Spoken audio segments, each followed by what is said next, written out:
It's an absolute honor and a privilege to come at this time, a time of great hope and dynamism for the Indian economy.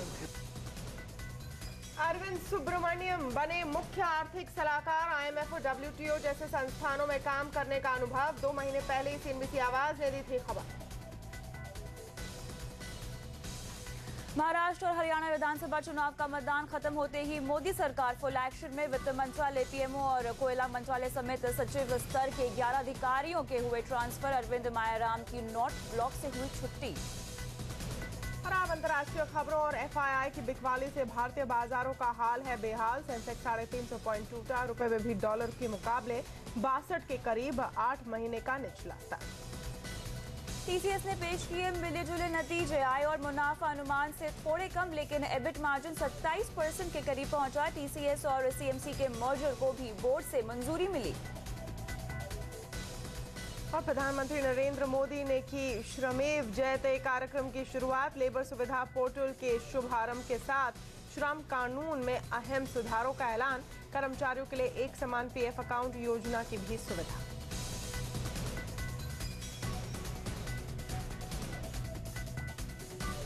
नमस्कार, स्वागत है आप सभी का आवाज eight 9 में। मैं हूं कविता थपलियाल और मैं हूं तमन्ना इनामदार दत्ता। आइए देखते हैं आज की दूसरी बड़ी खबर।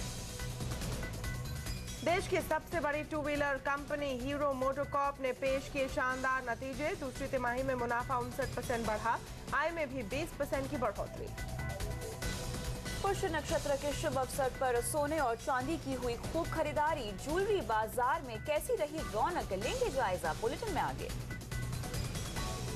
भारत में आज आधी रात से नए iPhone 6 और 6 Plus की शुरू हुई बिक्री। अमेरिका में भी लॉन्च होंगे 2 नए iPad। और अमेरिका में एप्पल और फेसबुक ने अपनी महिला कर्मचारियों के लिए रखी अनोखी पेशकश। अभी मां ना बनने पर कंपनी देगी $20,000।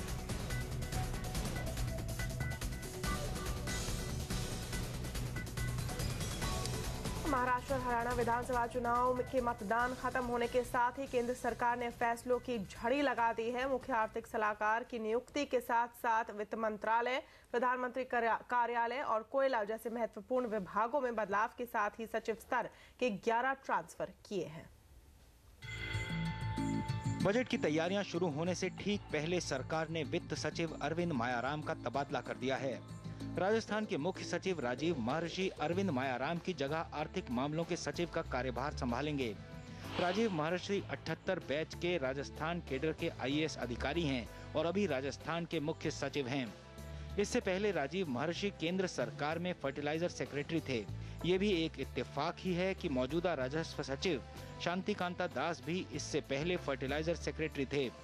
राजस्थान सरकार में फाइनेंस डिपार्टमेंट के मुख्य सचिव रहते हुए राज्य की वित्तीय हालत सुधारने में महर्षि की भूमिका काफी अहम रही है। जब अरुण जेटली पिछली NDA सरकार में कंपनी मामलों के मंत्री थे, उस वक्त राजीव महर्षि उसी मंत्रालय में जॉइंट सेक्रेटरी थे।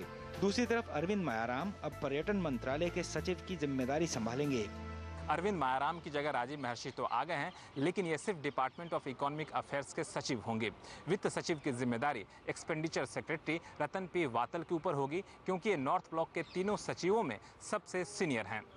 अरविंद मायाराम के साथ कुल 20 अधिकारियों के तबादले किए गए हैं, जिनमें 11 IAS अधिकारी हैं। कैबिनेट सचिवालय में संयुक्त सचिव अनिल स्वरूप नए कोयला सचिव होंगे। अनिल स्वरूप E-गवर्नेंस के हिमायती माने जाते हैं। Cabinet committee on economic affairs के तहत प्रोजेक्ट मॉनिटरिंग ग्रुप की अगुवाई करते हुए अनिल स्वरूप ने लंबे समय से अटके 200 से ज्यादा प्रोजेक्ट को मंजूरी दी थी। जल संसाधन विभाग के सचिव आलोक रावत अब प्रशासनिक सुधार विभाग में सचिव होंगे। इनकी जगह जल संसाधन विभाग में A.K. बिश्नोई सचिव होंगे। प्रशासनिक सुधार में अतिरिक्त सचिव रहे भास्कर खुलबे प्रधानमंत्री कार्यालय में तैनात किए गए हैं। अब सबकी निगाहें इस बात पर टिकी हैं कि 14 दिसंबर को रिटायर हो रहे अजीत सेठ की जगह नए कैबिनेट सचिव कौन होंगे। लक्ष्मण रॉय, दिल्ली। इधर शाम होते होते सरकार ने नए मुख्य आर्थिक सलाहकार के नाम का ऐलान भी कर दिया। अरविंद सुब्रमण्यम को मुख्य आर्थिक सलाहकार नियुक्त किया गया है और नियुक्त होने के बाद अरविंद सुब्रमण्यम ने कहा कि मौजूदा वक्त इकोनॉमी के लिए मौकों और उम्मीदों से भरा हुआ है और ऐसे वक्त में काम करना बेहद चुनौतीपूर्ण होगा। On the whole, I'm very, very hopeful about the Indian economy.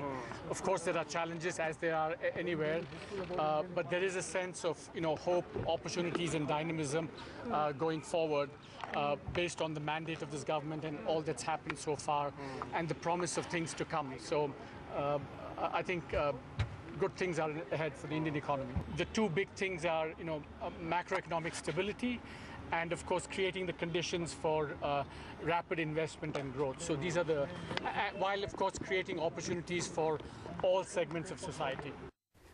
हम आपको बता दें कि अरविंद सुब्रमण्यम के कुर्सी मिलने की पहली खबर आपको यहीं पर दिखी थी, CNBC आवाज पर, आवाज at 9 पर, और हमने करीब 2 महीने पहले ये खबर आपको बताई थी। 16 नवंबर शाम 5:30 बजे भारत के नए मुख्य आर्थिक सलाहकार।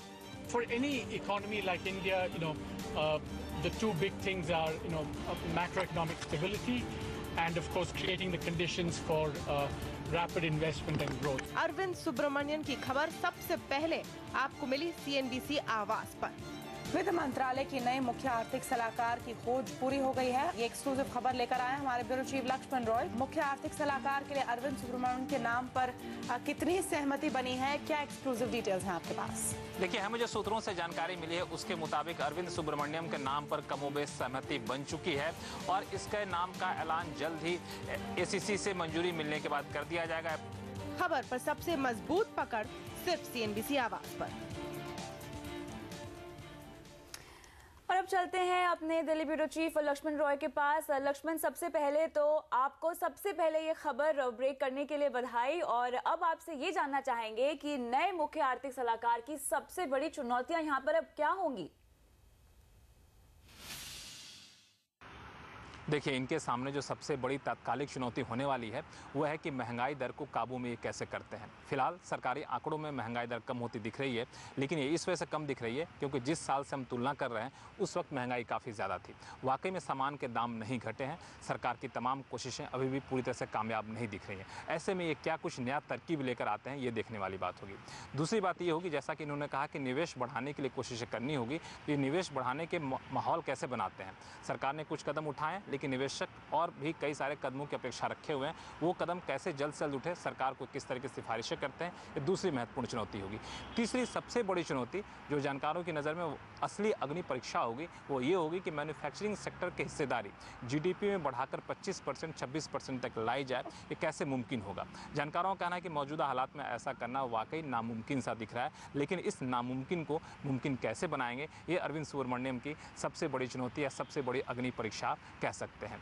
आर्थिक विकास की दर को कैसे और आगे तेजी से बढ़ाएंगे, ये भी एक इनकी चुनौती होगी। और इन सब का आईना एक तरह से पहली झलक जो दिखेगी वो होगी आर्थिक सर्वे में। जो बजट से पहले फरवरी में आर्थिक सर्वे पेश किया जाएगा, उससे बनने की प्रक्रिया शुरू हो चुकी है। इनके कार्यभार संभालने के तुरंत बाद टेबल पर जो पहली फाइल होगी उनमें से एक होगा आर्थिक सर्वे की फाइल। इस आर्थिक सर्वे में सरकार की क्या छवि पेश करते हैं, नए सरकार की नीतियों का किस तरह से खाका पेश करते हैं, तस्वीर पेश करते हैं, ये सबसे बड़ी अग्नि परीक्षा कह सकते हैं अरविंद सुब्रमण्यम के लिए। हालांकि बजट में बनाने की प्रक्रिया शुरू हो चुकी है वित्त मंत्रालय में। बजट में क्या कुछ नए सुझाव देते हैं जो सरकार वाकई मान ले, ये भी एक इनके लिए कह सकते हैं कि बड़ी चुनौती होगी। जी लक्ष्मण, आप हमारे साथ बने रहें। वैसे IIM अहमदाबाद से MBA Arvind Subramanian pro reform माने जाते हैं। आइए हम आपको दिखाते हैं कि अरविंद सुब्रमण्यम के करियर का अब तक का क्या सफर रहा है। अरविंद सुब्रमण्यम की मुख्य आर्थिक सलाहकार के पद पर नियुक्ति नरेंद्र मोदी सरकार की आर्थिक नीतियों से जुड़ी पहली बड़ी नियुक्ति मानी जा सकती है। डेवलपमेंट इकोनॉमिस्ट अरविंद सुब्रमण्यम देश दुनिया में दिग्गज संस्थानों में काम करने का अनुभव रखते हैं। फिलहाल Peterson Institute for International Economics में सीनियर फेलो के पद पर कार्यरत Arvind World Bank, International Monetary Fund और WTO में काम कर चुके हैं। यही नहीं, प्रो रिफॉर्म माने जाने वाले अरविंद रिजर्व बैंक के मौजूदा गवर्नर रघुराम राजन के साथ भी IMF में काम कर चुके हैं और ये संयोग ही है कि वो उसी पद पर जा रहे हैं जो रघुराम राजन के जाने के बाद खाली पड़ा था। अरविंद सुब्रमण्यम ने दिल्ली के सेंट स्टीफेंस कॉलेज से इकोनॉमिक्स में ग्रेजुएशन करने के बाद IIM अहमदाबाद से MBA की डिग्री हासिल की थी। उन्होंने ब्रिटेन की ऑक्सफोर्ड यूनिवर्सिटी से MPhil और DPhil भी कर रखा है। भारत और चीन की अर्थव्यवस्था पर विशेषज्ञ अरविंद को फॉरेन पॉलिसी मैगजीन ने 100 ग्लोबल थिंकर्स 2011 की लिस्ट में भी शामिल किया था। हालांकि सरकार के साथ काम करने का ये उनका पहला अनुभव नहीं है। यूपीए सरकार ने अरविंद को G20 पर वित्त मंत्री के एक्सपर्ट ग्रुप का मेंबर बनाया था। पूर्व वित्त मंत्री पी चिदम्बरम ने भी मुख्य आर्थिक सलाहकार पद पर अरविंद सुब्रमण्यन की नियुक्ति का स्वागत किया है, लेकिन साथ ही ये भी कहने से नहीं चूके कि अरविंद का नाम CEA के शॉर्टलिस्टेड कैंडिडेट्स में कई सालों से है। माना जा सकता है कि वित्त मंत्री अरुण जेटली के अगले बजट पर अरविंद सुब्रमण्यन के विचारों की गहरी छाप होगी। Bureau report. फिर से हम चलते हैं हमारे ब्यूरो चीफ लक्ष्मण रॉय के पास। लक्ष्मण, यहाँ पर मुख्य आर्थिक सलाहकार की खोज तो पूरी हो गई है, लेकिन अब भी कई ऐसे अहम पद हैं जो खाली पड़े हुए हैं। ये बताएं कि मोदी सरकार अगर पूरे एक्शन में है तो किन किन पदों में हम जल्द ही नियुक्तियां देख सकते हैं?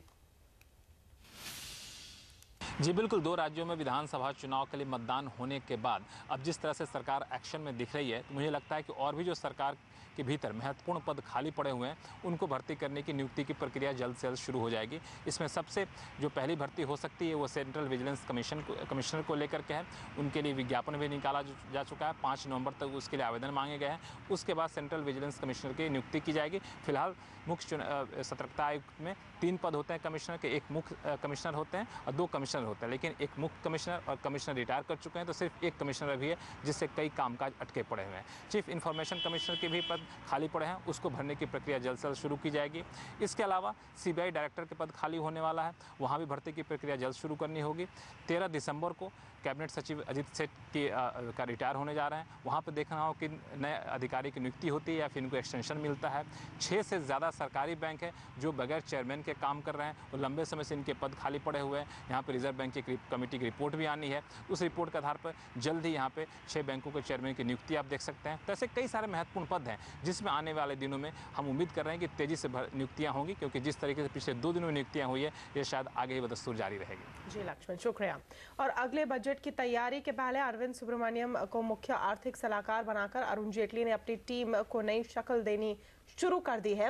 अरविंद सुब्रमण्यम के अलावा जो अफसर वित्त मंत्री को बजट तैयार करने में मदद करेंगे, आइए उन पर नजर डाल लेते हैं। वित्त मंत्रालय के 5 सचिवों की टीम में नया नाम है इकोनॉमिक अफेयर्स सेक्रेटरी राजीव महर्षि, जिनकी नियुक्ति की घोषणा आज ही हुई है। अरविंद मायाराम की जगह उन्होंने ली है। इसके अलावा expenditure secretary Ratan Watal, financial services secretary GS Sandhu, revenue secretary Shakti Shanti दास और डिसइन्वेस्टमेंट सेक्रेटरी रवि माथुर वित्त मंत्री की टीम में है। और गिरावट का माहौल भारतीय बाजारों में भी आज छाया रहा। और TCS के तिमाही नतीजों ने क्यों किया निराश, दोनों खबरें देखिए इस ब्रेक के बाद।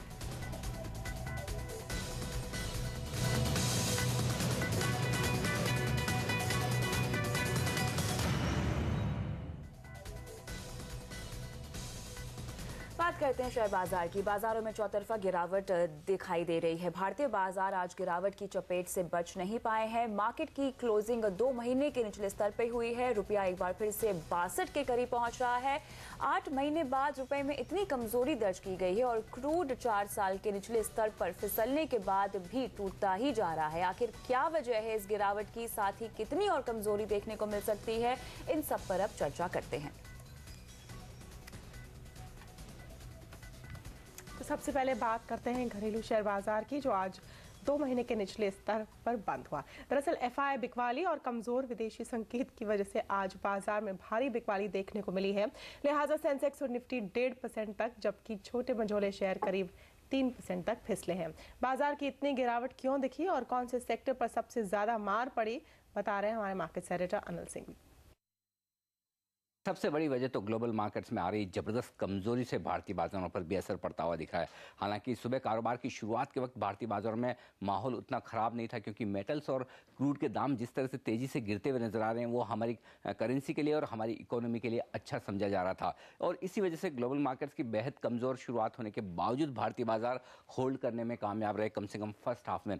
लेकिन FIs की बिकवाली का दबाव लगातार बरकरार है पिछले 15 सेशन से, और आज ये दबाव फिर से और बढ़ता हुआ नजर आया। और सेकंड हाफ में खासतौर से आखिरी 1 घंटे में जिस तरह से करेंसी जो अब तक काफी मजबूत थी, रुपए में एक तेज गिरावट का सिलसिला जो शुरू होता हुआ दिखा, लगभग 5% के आसपास की गिरावट रुपए में हो चुकी थी, और उसके चलते भारतीय बाजारों पर दबाव बढ़ता हुआ नजर आया। दिन के लो पॉइंट के आसपास जाकर आप देख सकते हैं सेंसेक्स और निफ्टी बंद होते हुए नजर आए। खास बात यह रही कि निफ्टी पर 7800 के लेवल के आसपास एक सपोर्ट जो माना जा रहा था, वो सपोर्ट भी टूटा और काफी कमजोरी के साथ क्लोजिंग होती नजर आई। मिड कैप और स्मॉल कैप शेयरों में गिरावट और भी ज्यादा थी और भी तेज नजर आई। मेटल शेयर, क्योंकि ग्लोबल इकोनॉमिक स्लोडाउन का खतरा है, सबसे ज्यादा प्रेशर यहीं से आता हुआ दिख रहा है। आप देख सकते हैं हिंडाल्को जैसे शेयर में 6% की तेज गिरावट दिखी। वहीं कैपिटल गुड शेयरों में भी भारी भरकम गिरावट नजर आई। भेल और क्रॉम्पटन आज नतीजों के पहले और इनके कंज्यूमर प्रोडक्ट्स बिजनेस के डीमर्जर की एक बोर्ड बैठक जो होने वाली उससे पहले 7% का बड़ा कट यहां पर आता हुआ दिखा। पावर स्टॉक्स भी काफ़ी कमज़ोर थे, टाटा पावर ने इस कमजोरी को लीड करने का काम किया। वहीं ऑयल एंड गैस स्पेस के शेयरों पर नजर डालिए, कच्चे तेल के दाम में जिस तरह की कमी आती हुई दिखी, उसका नुकसान केन इंडिया, रिलायंस और ONGC जैसे दिग्गजों को उठाना पड़ा है। वहीं ऑटो शेयरों में भी तेज गिरावट देखने को मिली। महिंद्रा एंड महिंद्रा, बजाज ऑटो ने परसों बाजार बंद होने के बाद नतीजे पेश किए थे, कमजोर नतीजों के बाद यहाँ पर भी मार पड़ती हुई नजर आई। IT शेयर भी अछूते नहीं रहे, रुपए की कमजोरी के बावजूद HCL टेक और टेक महिंद्रा जैसे दिग्गजों में तेज गिरावट 3% से ज्यादा की दिखी। वहीं बैंकिंग शेयरों में SBI, PNB, Kotak Mahindra bank जैसे दिग्गज जमकर टूटे। सीमेंट शेयरों को लेकर नेगेटिव खबरें आती हुई दिखी और उसका असर अल्ट्राटेक, ग्रासिम और JP एसोसिएट जैसे शेयरों पर पड़ता हुआ दिखा। निफ्टी में लेकिन कुछ शेयर मजबूत थे।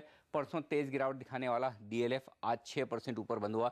NMDC, BPCL जैसे शेयरों में थोड़ी तेजी देखने को मिली। क्रूड के कमजोर दाम BPCL और दूसरी ऑयल मार्केटिंग कंपनियों को सहारा देते हुए दिखे। वहीं डिफेंसिव में ITC में मजबूती दिखी।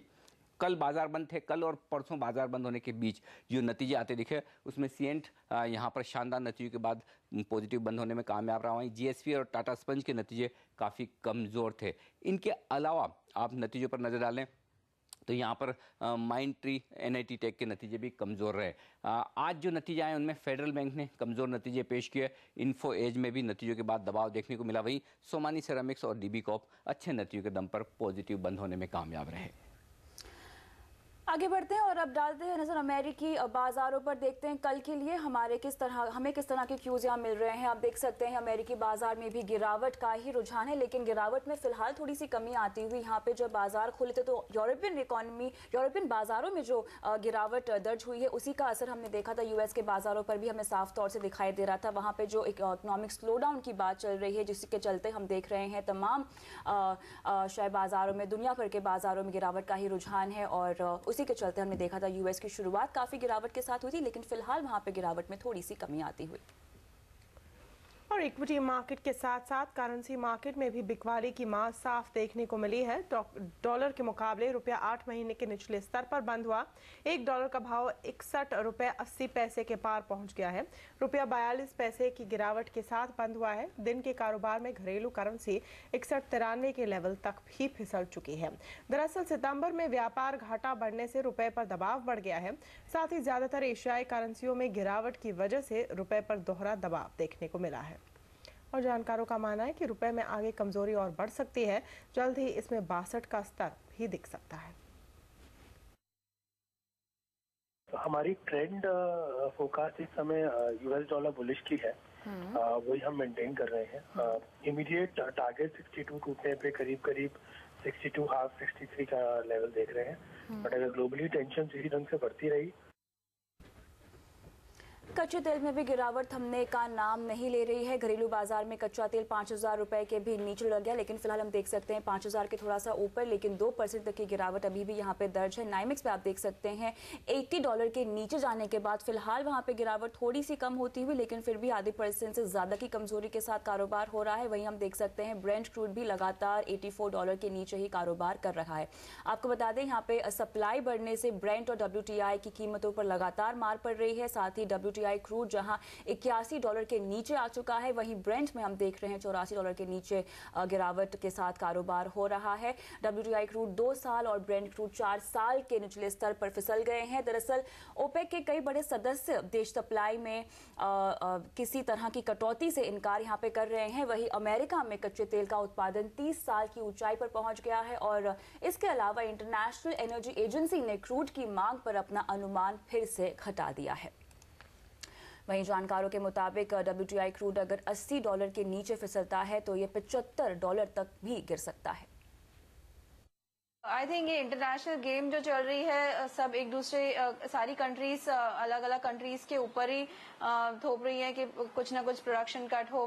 सो आई थिंक प्राइजेस में अभी भी रिस्पाइट नहीं आने वाला है, अभी भी नेगेटिव सेंटीमेंट कंटिन्यू है। $80 टूटता है तो और नीचे में $75 तक प्राइजेस देखी जा सकती है। और TCS के तिमाही नतीजों ने क्यों किया निराश?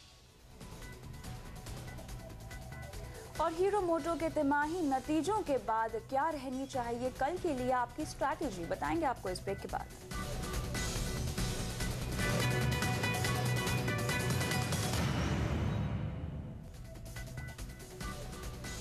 TCS के नतीजे भी उम्मीद के मुताबिक रहे। TCS का दूसरी तिमाही में मुनाफा 5,058 करोड़ से बढ़कर 5,244 करोड़ तक पहुंच गया। TCS की आय 22,111 करोड़ से बढ़कर 23,816 करोड़ रही।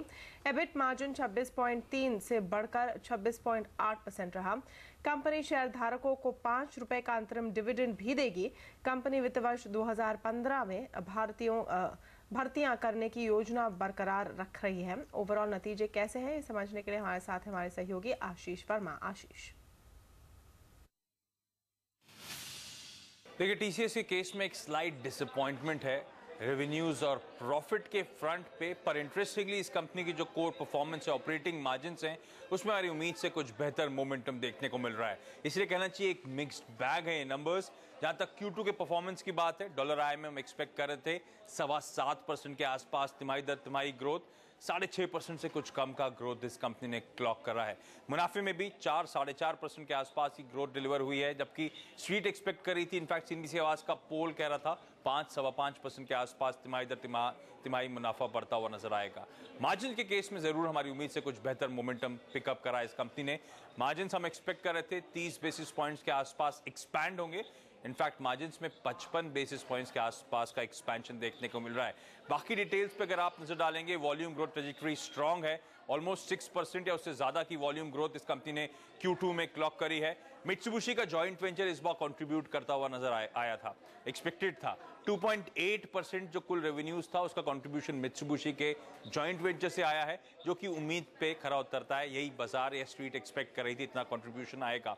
क्लाइंट माइनिंग इस क्वार्टर में हेल्दी देखने को मिली है। पर ध्यान रखिए, TCS के केस में ज्यादा डिसअपॉइंटमेंट के फ्रंट पे गुंजाइश नहीं है, क्योंकि ये स्टॉक बेहद महंगे वैल्यूएशंस पे, रिच वैल्यूएशंस पे आपको ट्रेड करता हुआ नजर आएगा। बाजार बहुत जरूरी है इस कंपनी के लिहाज से कि उम्मीद पर खरी नहीं उतरे, बल्कि एक स्ट्रांग आउट परफॉर्मेंस इसको नंबर्स में डिलीवर करना जरूरी है। उस लिहाज से जो नंबर्स घोषित हुए हैं, शायद स्टॉक प्राइस पे ज्यादा सपोर्टिव नजर नहीं आते। शुक्रिया। TCS को डिजिटल इंडिया जैसी सरकार की अच्छी नीतियों से आगे जाकर और बढ़िया ग्रोथ की उम्मीद है। I do get a feeling now that we will grow from here, and we are seeing client spending happening, especially in the private sector, and there is a lot of initiatives that have been announced in the government sector on Digital India by the Prime Minister. So some of that will translate, probably not in this fiscal, maybe next fiscal, but overall I feel India is back to growth.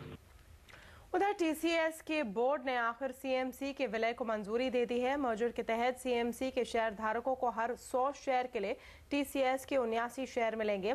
इस merger पर दोनों कंपनियों के board में सहमति बन गई है। 6 महीने के अंदर CMC का मर्जर होने की उम्मीद है।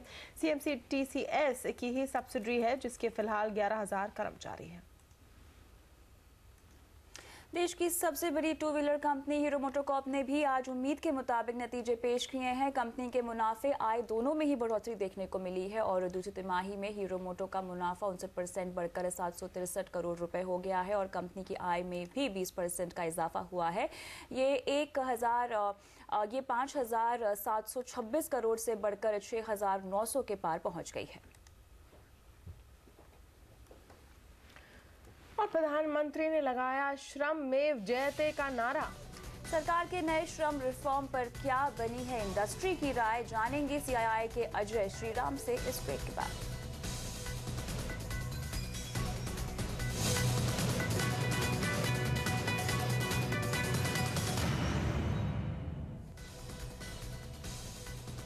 प्रधानमंत्री मोदी ने देश को आज नया नारा दिया, श्रमेव जयते। इस नारे को सूत्र वाक्य बनाकर उन्होंने आज लेबर सेक्टर से जुड़ी 4 बड़ी योजनाओं को लॉन्च किया। मिनिमम गवर्नमेंट, मैक्सिमम गवर्नेंस और स्किल डेवलपमेंट की दिशा में मोदी सरकार ने एक और कदम आगे बढ़ाया है। अब देश की करीब 7 लाख छोटी मंझौली कंपनियां श्रम मंत्रालय से जुड़े 16 एक्ट के तहत सिंगल रिटर्न भर पाएंगी, और वो भी ऑनलाइन।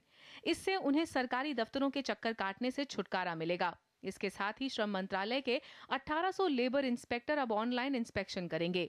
सभी लेबर इंस्पेक्टर्स के लिए 72 घंटे की समय सीमा तय की गई है। इस समय सीमा के अंदर इंस्पेक्शन रिपोर्ट को ऑनलाइन सार्वजनिक करना होगा। इसके अलावा देश के 4.25 करोड़ प्रोविडेंट फंड सब्सक्राइबर्स के लिए UAN यानी यूनिवर्सल अकाउंट नंबर सिस्टम शुरू किया गया है। इससे PF पोर्टेबिलिटी लागू हो पाएगी। प्रधानमंत्री नरेंद्र मोदी के मुताबिक इस योजना से कर्मचारियों को तो सहूलियतें होंगी ही, EPFO के पास जमा करीब 27,000 करोड़ रुपए के निष्क्रिय फंड को भी हकदारों को लौटाया जा सकेगा। एक मनोवैज्ञानिक रूप से राष्ट्र को इस बात के लिए गंभीरता से सोचना भी होता है और स्थितियों को संभालने के लिए, सुधारने के लिए अविरत प्रयास करना भी आवश्यक होता है। उन्हीं प्रयासों की कड़ी में ये एक प्रयास है श्रमेव जयते। श्रम योगी, हमारा श्रमिक ये श्रम योगी है। हमारी कितनी समस्याओं का समाधान, हमारी कितनी सारी आवश्यकताओं की पूर्ति एक श्रम योगी के द्वारा होती है। मेक इन इंडिया पर जोर देते हुए प्रधानमंत्री ने स्किल्ड भारत के लिए सरकार की प्राथमिकता भी जाहिर की। इसी के तहत अप्रेंटिस प्रोत्साहन स्कीम को भी लॉन्च किया गया, जिसका फोकस मैन्युफैक्चरिंग क्षेत्र से युवाओं को जोड़ने पर होगा। सरकार का लक्ष्य अप्रेंटिस की संख्या 4 लाख से बढ़ाकर 23 लाख करने का है। इस योजना को सफल बनाने के लिए श्रम मंत्रालय इंडस्ट्री की भागीदारी को भी बढ़ा रहा है। इंडस्ट्री हमारे पार्टनर्स हैं, उनके लिए भी ये विन है, हमारे लिए भी विन है। उनको जरूरत है, तो हम लोगों ने सिर्फ एक प्लेटफॉर्म क्रिएट किया है जहां पे सब लोग आके इनोवेट कर रहे हैं। आई मस्ट टेल यू कि इंडस्ट्री का रिस्पांस हैज बीन ओवरवेलमिंग। आपने आज भी देखा होगा कि जिस जोश से इंडस्ट्री पार्टिसिपेट कर रही है, जिस आतुरता से कर रही है। तो ये जो प्लेटफॉर्म हम लोगों ने क्रिएट किया है कि राज्य सरकारें, इंडस्ट्री, लेबर सब लोग जुड़ के इसको विकास की धारा में जुड़े हम लोग, तो वो उसमें आज आई थिंक एक बहुत सुनहरा दिन है। मेक इन इंडिया प्रोग्राम में ITI जैसी सरकारी संस्थाओं को प्रोत्साहित करने के लिए प्रधानमंत्री ने संस्थान से पढ़कर निकले उन एंटरप्रेन्योर्स को सम्मानित भी किया, जिन्होंने रोजगार के क्षेत्र में अहम योगदान दिया है। मोदी सरकार की कोशिश है कि सभी ITI को आधुनिक कर वोकेशनल ट्रेनिंग के पाठ्यक्रम को इंडस्ट्री की जरूरत के हिसाब से बदला जाए। लेबर रिफॉर्म की दिशा में सरकार जल्द ही चाइल्ड लेबर एक्ट को ज्यादा मजबूत बनाने की कवायद में भी जुटी है। कुल मिलाकर श्रमेव जयते कार्यक्रम के जरिए सरकार ने साफ कर दिया है कि वो श्रम को विकास के साथ जोड़कर श्रमिकों को उनकी वाजिब जगह दिलाएगी। दीपाली नंदा, दिल्ली। लेबर रिफॉर्म पर लिए गए सरकार के फैसलों पर बात करने के लिए हमारे साथ अब जुड़े हैं CII के प्रेसिडेंट अजय श्रीराम। श्रीराम साहब, स्वागत है आपका। लेबर रिफॉर्म के नजरिए से आप इन कदमों को किस तरह से देखते हैं, कितने महत्वपूर्ण है ये? मेरे ख्याल से आज जो प्रधानमंत्री ने सुबह कहा, वो उनका जो डायरेक्शन वो परस्यू करना चाहते हैं कि भारत में किस तरीके से और जॉब्स क्रिएट करें, भारत के लोगों को किस तरह से एम्प्लॉयमेंट दें। मेरे ख्याल से उस डायरेक्शन की ओर एक और एक्शन आज उन्होंने लिया है, क्योंकि सच बात तो ये है कि लेबर रिफॉर्म्स एक चीज़ है जो बहुत सालों से पेंडिंग है, और एम्प्लॉयर्स भी जानते हैं कि एम्प्लॉयज जो रिफॉर्म्स करें, they have to be fair, they have to be transparent and they have to be win win for both employer and employee. Responsibility दोनों तरफ से है। तो आज जो उन्होंने जो रिफॉर्म्स की बात करी है, ट्रेनिंग की ओर देखें या इंस्पेक्टर राज की ओर देखें, मेरे ख्याल से अच्छा डायरेक्शन है और बिल्कुल सही तरीके से वो मूव कर रहे हैं। जी, लेकिन यहाँ पे अप्रेंटिस प्रोत्साहन योजना के जरिए मौजूदा अप्रेंटिस की संख्या 4 लाख से बदलकर 27 लाख करने का लक्ष्य भी सरकार ने रखा है। आपको लगता है कि ये लक्ष्य हासिल हो सकता है? ये बिल्कुल सही डायरेक्शन है, क्योंकि अल्टीमेटली भारत जैसे देश में जहाँ पे एजुकेशन सबको BA, BSc ये सब तो मिल नहीं सकती। 8वीं क्लास 10वीं क्लास तक पास करके अगर प्रैक्टिकल ट्रेनिंग अप्रेंटिसशिप एक्ट के अंदर मिल जाए कोई कंपनी में, तो मेरे ख्याल से वो हैंड्स ऑन ट्रेनिंग, वो अपने हाथ इस्तेमाल करके कोई जॉब करके पैसे कमाना, मेरे ख्याल से वो सबसे बेहतर डायरेक्शन है।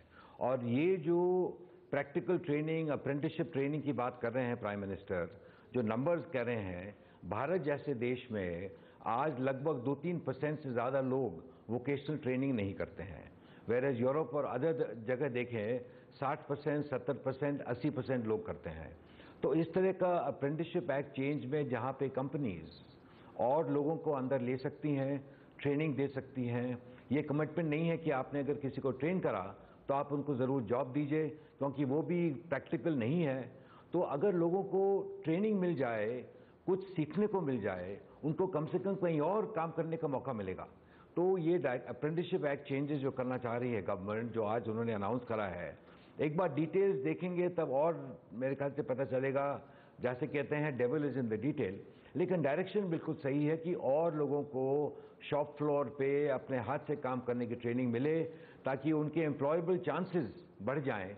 बिल्कुल सही डायरेक्शन है जी। आने वाले वक्त में लेबर सेक्टर में आप किस तरह का सुधार देखना चाहते हैं, क्योंकि इन्वेस्टमेंट को बढ़ाने के लिए लेबर रिफॉर्म एक बहुत बड़ी जरूरत है, ये सब कह चुके हैं। देखिए, फ्रैंकली अगर मेक इन इंडिया को सक्सेस बनाना है तो किसी को तो पैसे डालने पड़ेंगे और जॉब क्रिएट करना पड़ेगा, नहीं तो मेक इन इंडिया चलेगा नहीं।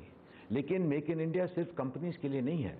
मेरे ख्याल से तो ये देखना चाहिए कि मेक इन इंडिया कैंपेन सारे भारत को अपलिफ्ट करने के लिए इम्प्लीमेंट किया जा रहा है, लोगों को जॉब्स देने के लिए किया जा रहा है।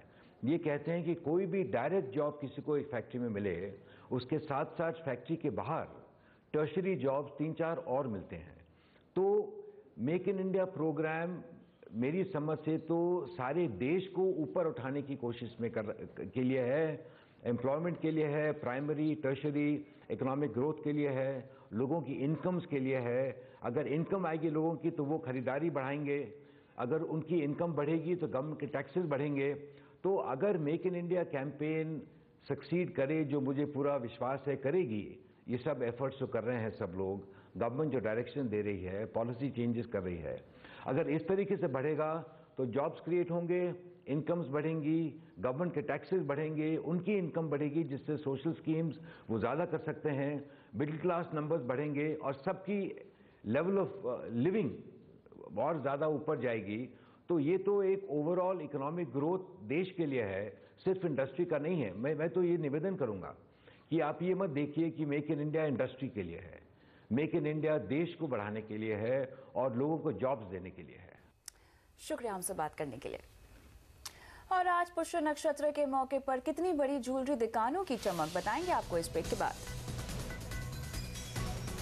और जब प्रधानमंत्री से मास्टर ब्लास्टर सचिन तेंदुलकर मिले तो क्या चर्चा हुई, ये भी देखिए इस ब्रेक के बाद।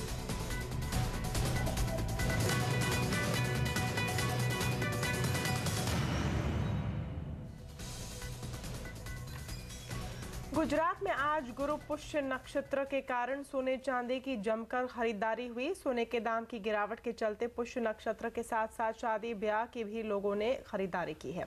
पिछले साल के मुकाबले इस साल 25 से 30% ज्यादा सोने चांदी की खरीदारी हुई।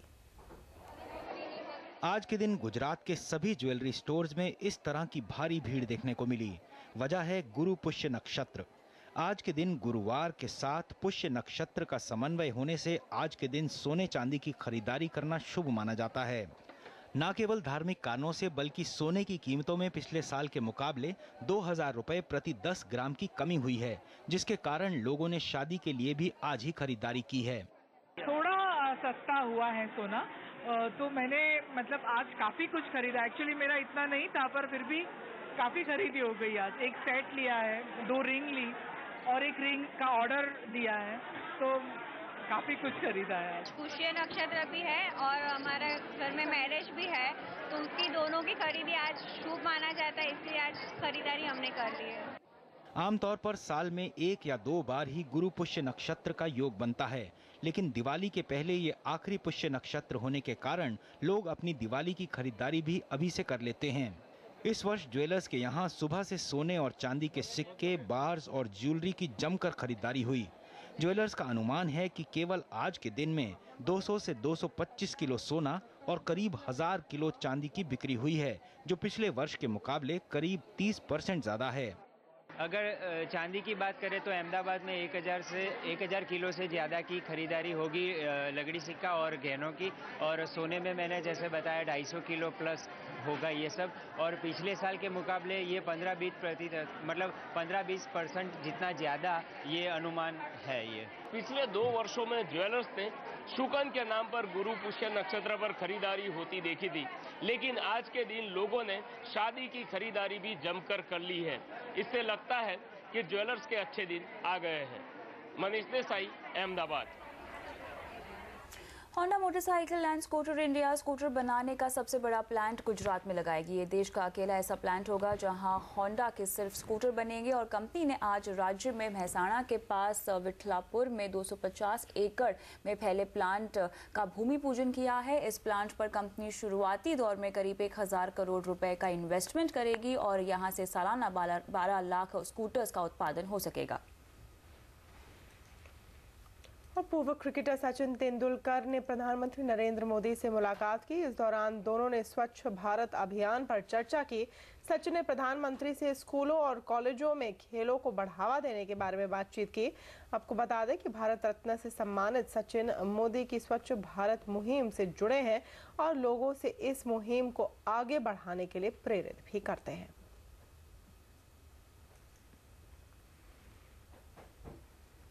और आज आधी रात से भारत में मिलेगा एप्पल का iPhone 6, साथ ही आएगा नया आईफोन। पूरी खबर देखिए इस ब्रेक के बाद।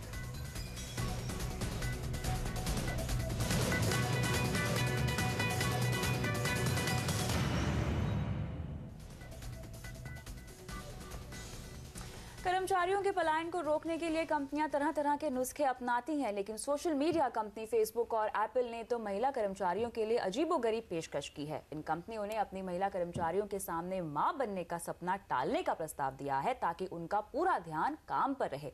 इसके लिए ये कंपनियां महिला कर्मचारियों को $20,000 यानी करीब 12 लाख रुपए दे रही हैं।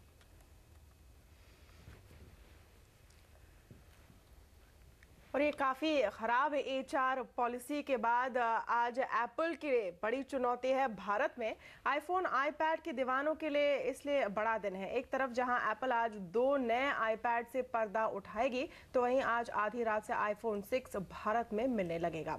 अभी तक करीब 21,000 iPhone 6 की प्री बुकिंग हो चुकी है। इन दोनों ही खबरों पर डिटेल के लिए चलते हैं हमारे टेक गुरु अभिषेक तैलंग के पास। अभिषेक, सबसे पहले बात करेंगे नए आईपैड की। क्या होगा नया? देखिए, सबसे पहले आपने बोला कि 2 नए आईपैड, लेकिन लग रहा है कि 3 नए आईपैड होंगे। पहला तो आईपैड एयर का दूसरा वर्जन होगा, आईपैड एयर 2। दूसरा आईपैड मिनी का तीसरा वर्जन हो सकता है, आईपैड मिनी 3। और जो तीसरा और सबसे ज्यादा एक्साइटिंग लग रहा है कि एप्पल पहली बार शायद 13 इंच की स्क्रीन वाला आईपैड लॉन्च करेगा और उसका नाम आईपैड एयर प्रो होगा। स्पेसिफिकेशंस वाइज आईपैड एयर जैसा ही होगा, बस स्क्रीन साइज में थोड़ा बड़ा होगा। बट यहां देखना ये इंटरेस्टिंग होगा कि आईपैड मिनी के साथ ये एप्पल वाले क्या सलूक करते हैं, बिकॉज अगर इसमें इन्होंने अच्छे फीचर्स नहीं दिए है आईपैड मिनी में, तो फिर इसका सबसे ज्यादा कॉम्पिटिटर तो एप्पल ने खुद खड़ा कर दिया है, जो 5.5 इंच वाला उनका फैबलेट है आईफोन प्लस। तो उसका वो देखना इंटरेस्टिंग होगा। बिल्कुल, तो यानी एप्पल फैंस के लिए तो ये डबल धमाका हो गया है, लेकिन साथ ही iPhone 6 और iPhone 6 Plus भी लॉन्च होने वाले हैं। बताएं कि कितने में मिलेंगे और कितने चांसेस हैं मिलने के? देखिए, पहले तक तो ये लग रहा था कि शायद मिलने के चांसेस कम होंगे, क्योंकि अभी तक एप्पल शिपमेंट पहले लॉट में काफी कम करता था। लेकिन इस बार खबर ये है कि करीब 50 से 55 हजार हैंडसेट्स वो ला रहा है या इंडिया में शिप कर रहा है, और 21,000 के आसपास बुकिंग हो चुकी है। तो इसके चांसेस हैं कि अगर आप आज रात को अगर स्टोर पे ना जाएं, कल सुबह दोपहर तक चले जाएं, तो हो सकता है आपको अपना आईफोन मिल जाए। ऐसे जा रहे हैं आज रात को स्टोर पर? जी बिल्कुल, आज तो एप्पल का जगराता होने वाला है मेरे लिए आज। इनको आपको ट्वीट पर काफी रिक्वेस्ट शायद मिलेगी कि मेरे लिए भी एक लेकर आ जाइए। चलो अभिषेक, थैंक यू सो मच। आवाज एट 9 में आज के लिए इतना ही। हमें दीजिए इजाजत। नमस्कार।